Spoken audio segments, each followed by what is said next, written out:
What's up, beautiful people? It's your girl Tanisha coming to you again. How are you doing? Good. I'm glad. I really am. I'm coming to you today with a different kind of video, right? So first of all, let me start off with a story time. So last night, I came home and there was a Hispanic male just looking through the front door of my house. Just looking. Now, mind you, I have no Hispanic friends. No one on my street do I socialize with in that manner to where you would be at my front door looking through the window of my house. So I asked him, I said, what are you doing here? What do you need? Now, mind you, it's me and my son. My son is in the passenger seat and I'm in the driver's seat, and I pull up, so it's like I'm at the house this way. So the man is on this side of my car, and he walks to the car and he's like, confusado, which means confused in Spanish. So I'm like, what are you confused about? Confusado por qué? So, confusado, he kept saying. So I'm like, look, I speak Spanish. Por qué tú a la mi casa? Por qué aquí? So I started asking, what? Confusado. He said something about mira mi casa para mi tía, looking for his aunt, his uncle's house, right? So I'm like, this ain't it. This don't even look like your people's house, right? So why are you here? Why are you here? So he walking up to my car, smiling, and my window is down, and he reach in as if to touch the top of my son's head. So I smack his hand away. Don't touch my son. Period. Don't touch my son. So then he's smiling and walking away. Mind you, I don't know this guy. I don't know who he is, where he came from, but I just so happened to pull up to my house at the exact time that he was peering through the front of my door, right? The exact time. So he walking down the street, up a couple houses. So I'm like, I follow him to where he gonna go. I'm like, so again, why was you at my house? He was like, oh, this is my house. Confusado. And he just smiling. Okay, cool. Don't even worry about it. So I called the police like, y'all better come get him before he end up somewhere he don't want to be, with a eulogy, with his mama in a black dress. Come get him. Come get him now, right? They asked me what went on. I told them what went on. This the crazy thing. As soon as the police officer pulls up, now I done told the dispatch person, I said, well, the other address is da-da-da-da-da. My address is da-da-da-da-da. The first thing when the police officer pulls up is this the house with COVID? Is this the house with what?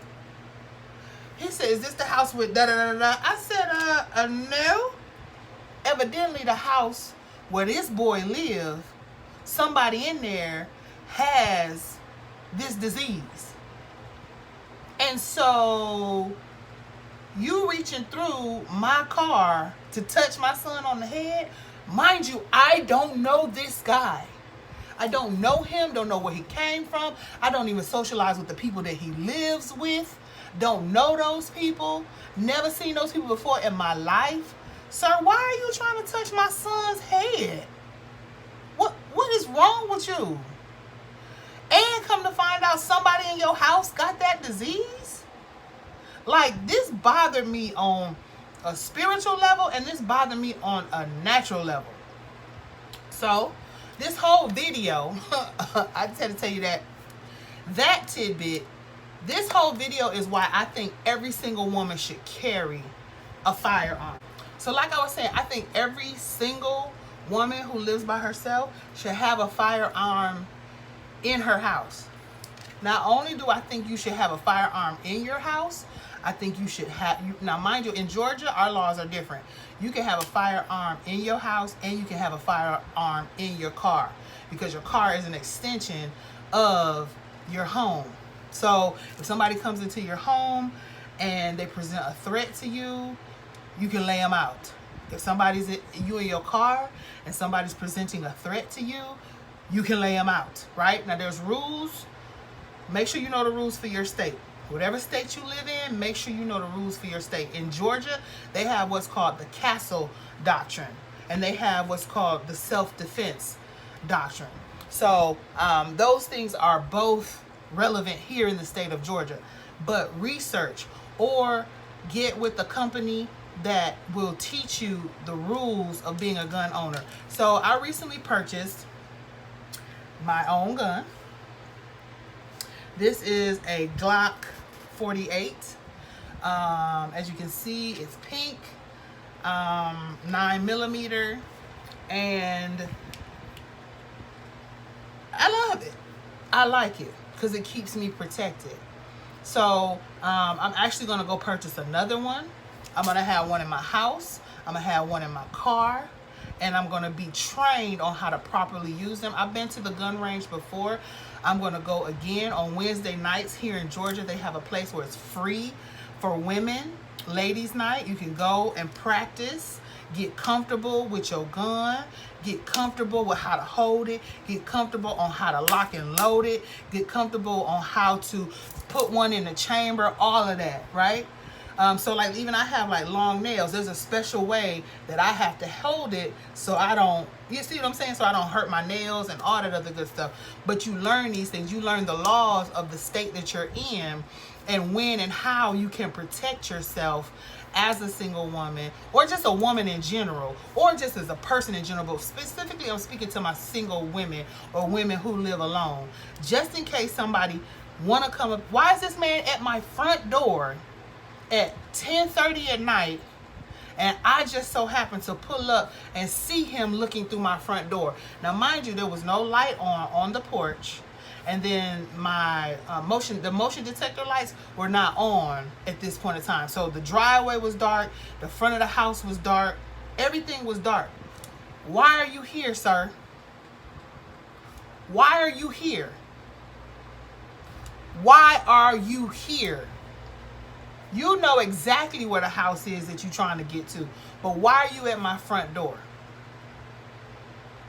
Ladies, get you a gun because people think it's a game. That because you are a lady that they can come and knock on your door at 10:30 at night for no apparent reason. They think it's a game. Or when you driving, people want to act a certain kind of way or try to threaten you with bodily harm. Listen, Linda. I'm not her. I am not her. I'm not her. On July 11th, I've already put in my application to get my CCW, which is to carry a concealed weapon. So not only will I be able to have the weapon in my house, not only will I be able to have the weapon in my car, but anywhere that I go, like that's my, I don't know if y'all can see it, but hold on. Well, anyway, my purse is hanging. Can you see it? Yeah, right there, it's blue. My purse is hanging and it's big enough for me to put this in, and it's a crossbody. So everywhere I go, just in case it go down, I can reach in. I'm right-handed, and it is what it is. And I'm not saying any of this to scare you, and I'm not saying any of this to be a thug, but now I understand why people exercise their Second Amendment to own a firearm. Because sometimes people are stupid, and sometimes people try you, and sometimes people do stuff that makes no sense. So ladies, if you are single, if you live alone, I implore you to, 1, get educated about having a gun. 2, go get a gun. 3, make sure you have proper licensing. 4, be aware of how and when you can use your gun in the particular state that you are in. There's no reason for you to be out here and thinking that, oh, I'm just out here. We live in a time where you need protection, and I'm not saying this based out of fear, and I'm all for the protection of God, and I'm all for the protection of the spiritual protection. But if you remember in the Bible, David had a slingshot. David had a sword. David had armor. They believed in war in those times as well, against things that were improper and things that were not right. So, with that being what it is, I implore you, ladies, if you have any questions and you're in the state of Georgia and it's something that I can help you with, please, by all means, reach out to me, send me a comment, and I will try to respond to the best of my ability, or I will try to send you in the direction of information. If you live in a different state, I will try to send you in the direction of information. So you too can be protected, so you too don't have to worry about, so you can protect your children. Like, I saw one person last time I went, he bought a gun about this big. Do you understand what I'm saying? It was an AR-15. It was an assault rifle, right? And I'm like, what you gonna do with that? But really, once I get comfortable with this one, I'm gonna upgrade. I'm gonna go to another one, and yeah, and that's just that on that. So I just wanted to come share with you that story time and encourage you that if you are a single woman or a woman who lives alone, invest in you a firearm, invest in your protection, protecting you, protecting your children, protecting everything concerning you. Okay? So anyway, this has been your girl Tanisha, giving you a big old hug from afar. And until next time.